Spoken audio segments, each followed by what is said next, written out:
Not everyone is going to be able to meet you where you're at or continue with where you're going. And that's okay, but you need to remember that not everyone's going to be able to come along your journey. Hello, my love. Welcome back to Arouse for another episode. And if you're new around here, welcome. My name is Sam. I am your host and personal life coach for today. And today's episode is 9 Things That Made Me Better from Alex Elle. And we're going to dive into all the goodness. So let's get into it.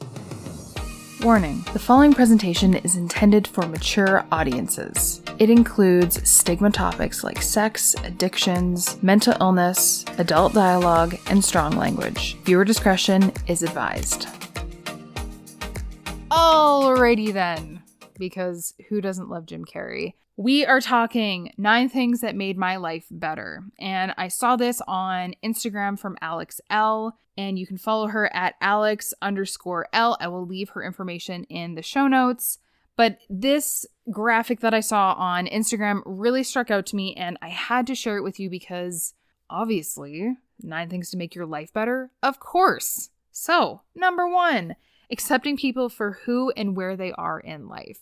I've talked about this several times in my podcast, in a previous episode, on my TikTok, on Instagram, and on Facebook, as well as on YouTube, how fixing other people is not the way to go. You really need to fix yourself. You can't fix other people. Only other people can fix themselves.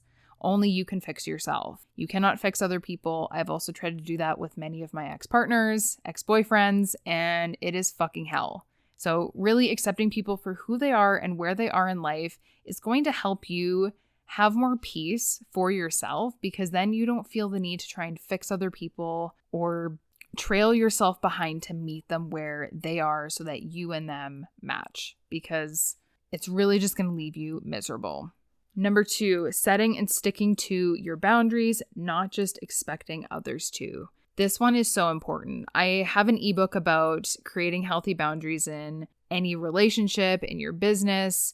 It really applies to every aspect of your life, and I definitely talk about how you need to stick to your boundaries. If you don't, people are going to walk all over you. They're going to bulldoze you, because if you're not strict and stick to your boundaries with other people, they will take advantage of you, because takers only take whatever they can get. And people that give, you have to set limits, hence why boundaries are vital to make sure that you're staying sane in every possible part of your life. If you continue to give and give and give and people are just taking from you, you're really not having a healthy and balanced relationship with anyone, and you deserve someone who's going to give back to you and also respect your boundaries. Number 3 is healing at your own pace and not trying to get over it. This one is important because we're in a point in society where, at least in the online space, and I've seen in my circle of friends and people that I follow on Instagram, like all the social platforms, there's a lot of stuff going on about healing. And I love this because going to see a therapist is nothing to be ashamed about. I've gone to therapy for years. Love it. I would recommend it to anyone. Doesn't matter if you think your life is good or how fucked up you are. Everyone should go see a therapist because there's nothing wrong with that. You're taking care of yourself and healing from your shit. Hence why I am sober for almost a year and a half now, going to therapy and learning more about myself. Even after I was done therapy, after that, I realized, hey, I should probably quit drinking. I need to get sober because drinking is just a crutch for other things that are going on and it's not helping me. And so then I was able to heal from a lot of shit by cutting out alcohol in my life. Now, not saying that you're doing that or other people in your life are doing that, but that was a crutch for me. Healing at your own pace is not something that any other person can judge. I know my grandma is still heartbroken over the death of my grandfather, and I remember talking to her a little while ago about if she was thinking about maybe getting back into the dating world, and she says, no, I'm not ready. I don't know if I ever will be. I'm still very heartbroken about your grandfather. And I'm like, hey, that's your journey. Like, if you're not ready, if you have more healing to do, or if you just don't want to ever date again and be with someone else, then that's your journey. It just sucks because I want to see her happy. And I know she misses my grandfather very much, but she's healing at her own pace. And I'm not just telling her to get over it.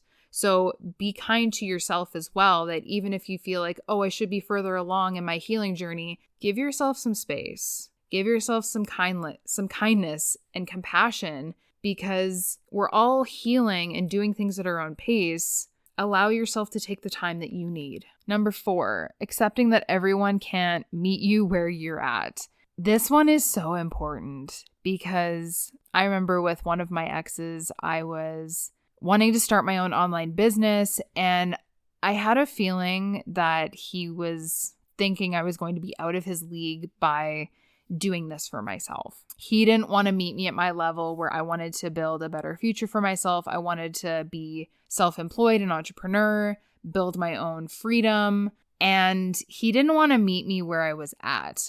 I tried to support him in everything that he did. He did several different career changes, moved to different companies, and I tried to support him the best that I could. But when it came to me wanting to start my own online business and be an online personal trainer and nutrition coach, he didn't want to support me. And so that was someone that couldn't meet me where I was at. And in my evolution, my journey of leveling up, he didn't want to meet me where I was wanting to go. And so that did cause a lot of tension in our relationship. Partially, it was one of the many reasons why I ended up leaving him. However, people that aren't going to be able to meet you where you're at are going to leave you feeling very lonely, isolated, frustrated, just so many negative things. And you're going to feel stuck. And it's like, well, I want to go over here. And they're like, no, we're over here. Stay over here in our little bubble. And you're like, but I'm not happy here. And so you are going to be unhappy. I was unhappy. Number 5, staying close to people who make you feel seen, safe, and supported. People that don't make you feel this way, I urge you to run as fast as you fucking can away from these people. Being seen is like holding a safe space for someone else, for them to open up and be vulnerable. You also feel safe in that kind of environment when you're being seen by someone, when you're being vulnerable, and that you're being supported, whether they just listen to you or if you need advice, then they're there for you in whatever aspect that you need in that moment. If you don't have people like this, or you do have people like this in your life right now, I encourage you to really take a moment and think, how are they going to make your life better if they're not making you feel seen, safe, and supported? Where are you going to be if you kick these people out of your life, if you cut them out and block them and never talk to them again? Are you going to be happier? Probably.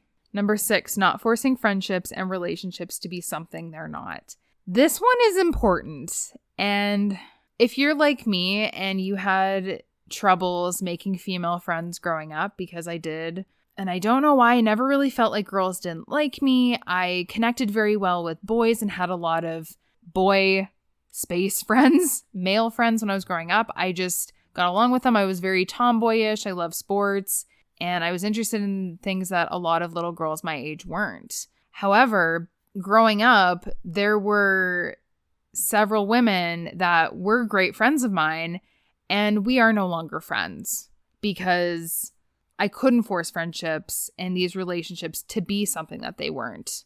Or when I was asked to be a bridesmaid for a friend of mine, and then a week later she revoked that and asked me to not be a bridesmaid anymore, it made me realize that our relationship and our friendship wasn't what I thought it was.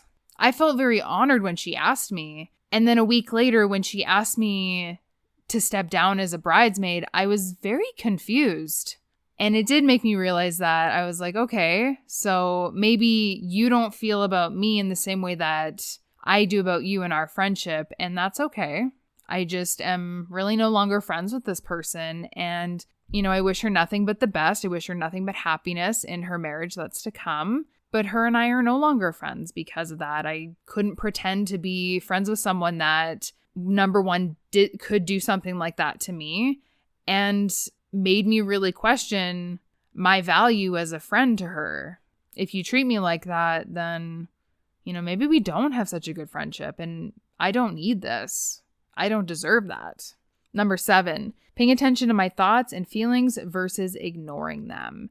So if you ever listen to any of my episodes when I talk about becoming sober, quitting alcohol, I talk about a lot of this when I would ignore my feelings, my thoughts, or try to suppress them, try to numb what I'm feeling or forget, I would try to use that as a coping mechanism when I was drinking, covering it up and saying that it was self-care when in actuality I was just trying to suppress trauma, abuse, and things that I didn't want to think about when I was drinking rather than actually dealing with them, paying attention to them, letting myself feel that so I could let it go rather than suppressing it, making it bottle up and explode even bigger than if I had just listened to it in the first place, felt the pain, and then release it into the universe so I could let it go and move forward. Number 8, not trying to be the hero at every turn.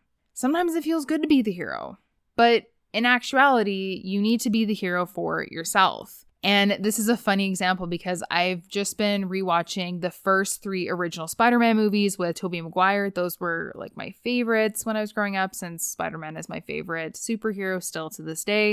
And even though I didn't really like the third one, we're not talking about that though.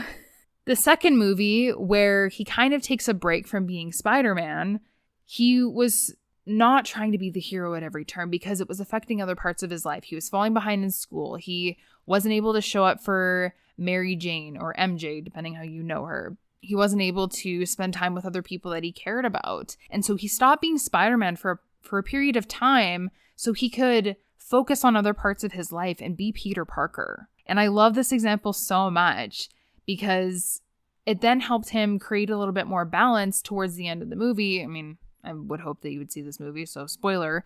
Yeah, he decides to be Spider-Man again, hence why there's a third Spider-Man movie with Tobey Maguire. He has more balance and he's able to still go to class and do very well for himself and spend time with Mary Jane and all this other stuff. But he's not just overwhelming himself with being Spider-Man all the fucking time like he was at the beginning of the movie. Because at the beginning, he didn't even know it was his birthday when he showed up at his Aunt May's house and they had a little surprise party for him. He even said, walking in the door, "Oh, what's the occasion?" And Aunt May was like, "Oh, whatever, it's your birthday. Like, don't even pretend." And he's like, I didn't actually know what day it was because he was so busy being Spider-Man that everything else was just falling behind like dominoes. Number 9, choosing not to get worked up over things you can't change. This is another thing that I wish I learned growing up, that only focus on things that you can change yourself. This includes people, external factors, and your environment that you just can't change it. The sooner that you accept things that you can't change, don't change them, you're going to be so much happier.